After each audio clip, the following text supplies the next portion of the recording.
You ask Tiger to solve. This deals with linear equations with one unknown. The final result is x equals -4.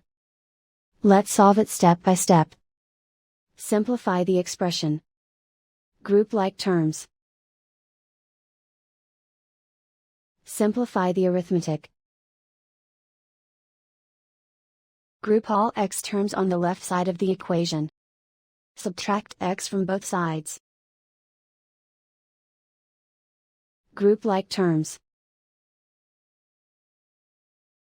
Simplify the arithmetic. Group like terms. Simplify the arithmetic. Group all constants on the right side of the equation. Subtract 4 from both sides. Simplify the arithmetic.